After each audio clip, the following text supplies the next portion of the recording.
duas das críticas, que são sempre feitas pelo setor produtivo, que até já se posicionou também de novo, né, contra, pelos deputados de oposição também em relação a essas propostas, é a falta de um programa de corte de gasto por parte do governo, né, de como economizar um pouco ali para fazer frente a essa necessidade de aumentar a arrecadação. E também a dificuldade, se é que é uma dificuldade, é porque o governo não procura outras alternativas para aumentar a arrecadação, para aumentar recursos, né, recursos extras, parcerias público-privadas, privatizações, o governo federal que é parceiro para buscar recursos para o Estado. Por que essas duas que já foram levantadas até no ano passado, né, nesse debate que o senhor lembrou, por que essas duas questões não conseguem, o governo não consegue ter respostas, também não teve naquele momento, e esse ano tem alguma perspectiva? Primeiro eu vou começar pelo final, Danilo, assim, a gente precisa ser justo, né, e dar publicidade aos fatos. A gente só está conseguindo enfrentar as nossas obrigações em 2024 devido a um apoio importante do governo federal.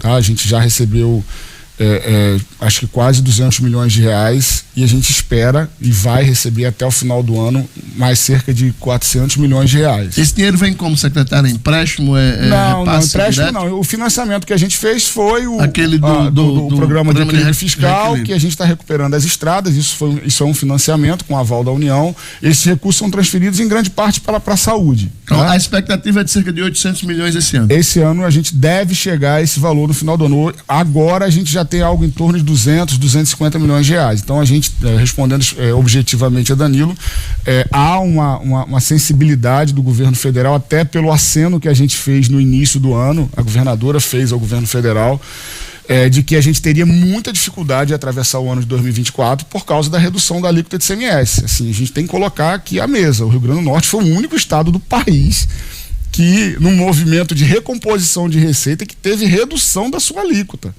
18 estados de 2022 até hoje aumentaram a sua alíquota modal.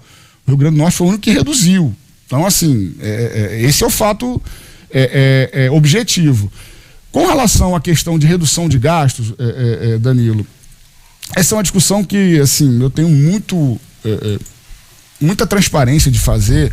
O governo tem sim que fazer o seu papel, está fazendo. A gente deve soltar um decreto nos próximos dias para apertar ainda mais as nossas despesas, mas a oposição principalmente critica muito o governo, que o governo gasta mal, mas não adentra como o governo gasta mal. Não vejo nenhum deputado falando de como o governo gasta mal.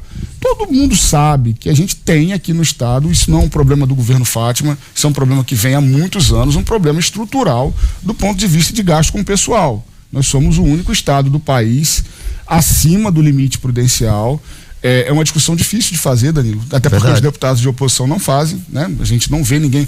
Pelo contrário, agora eu não estou acompanhando de perto a tramitação dos PLs dos servidores, que tem uma trava, né, condicionado ao aumento do ICMS. Tem deputado da oposição querendo tirar essa trava. Eu fico pensando, meu Deus, qual é o sentido de um deputado que se diz de direita, né, assim, de querer aumentar o gasto do Estado, né? Não, vai ter aumento para o servidor de qualquer forma, e por outro lado, não contribuir para o aumento da receita para pagar esse aumento desse gasto. Então, essa é uma discussão que a gente precisa fazer, né? O Estado está propondo algo que é estrutural, Danilo, assim, e que é uma política de Estado, né, que é o limite do crescimento da folha em 80% do crescimento da receita corrente líquida. O que é isso, pessoal? É que se a receita do Estado crescer 100, a folha só pode crescer 80. Você não vai sair do percentual que a gente está hoje. Se não fizer isso. Se não fizer isso, você não sai de uma hora para outra. Vamos ser sinceros com a população. O gasto do pessoal aqui do estado é alto com servidor efetivo. A gente tem um grande déficit previdenciário. Você não dá essa curva. Você não dá um cavalo de pau de uma hora para outra com uma despesa como essa. Você não pode mandar esse pessoal embora. A governadora nem faria isso, né? Porque ela não foi eleita para isso, mas você não pode. Então, o que você tem que fazer? Fazer com que a receita cresça e com que esse gasto, que é o seu principal gasto, né, que é o gasto com o pessoal, ele cresça sustentavelmente, abaixo do crescimento da receita. E só tem uma fórmula. Desculpe quem está ouvindo, que é especialista na área, até Luciano, eu sei que você é um estudioso na área. Eu não consigo enxergar outra forma de resolver isso se a receita crescer num ritmo maior do que as despesas. Não tem como, a conta não fecha. Não fecha. Se a receita crescer num ritmo maior do que as despesas, a médio prazo nós vamos sair dessa situação. Agora, é preciso que as duas pernas sejam obedecidas.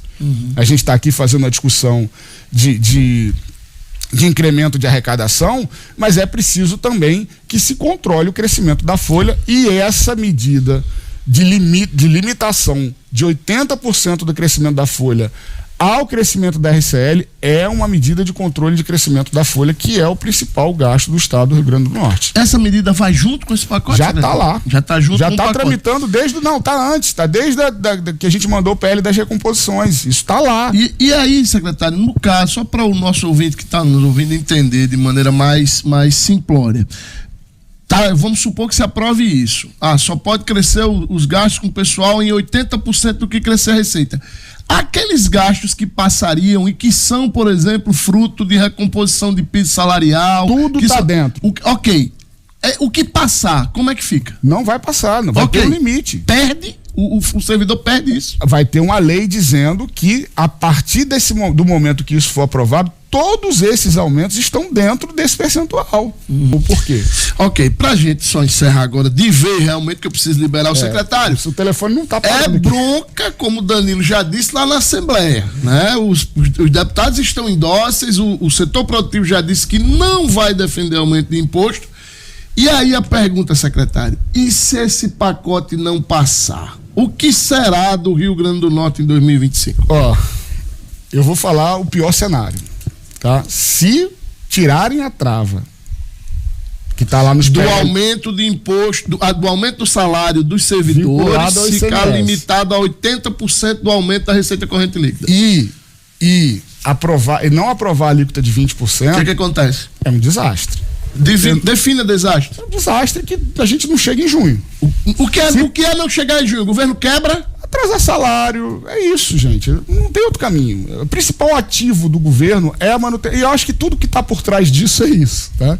Eu não gosto de entrar na política, tem que entrar, mas eu acho que a tentativa é desestabilizar o governo, porque sabe, como é que um deputado pretensamente de direita vai lá na Assembleia tentando tirar uma trava como essa e, por outro lado, vota contra a alíquota de ICMS, ele quer que o Estado ande com as pernas dele, aumentando a despesa ainda mais e diminuindo a capacidade de arrecadação? Não é o colapso, é o que se quer.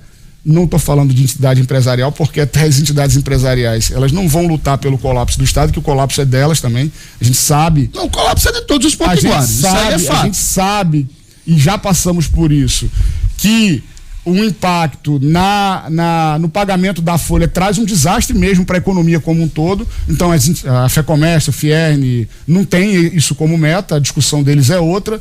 Agora, aqueles parlamentares que votam pela retirada da trava para aumentar o gasto do Estado e, por outro lado, votam contra a alíquota de 20% para reduzir a receita do Estado, eles querem que essa conta não feche. É isso. Desculpe. Bom, esse é o pior cenário. A gente recebeu aqui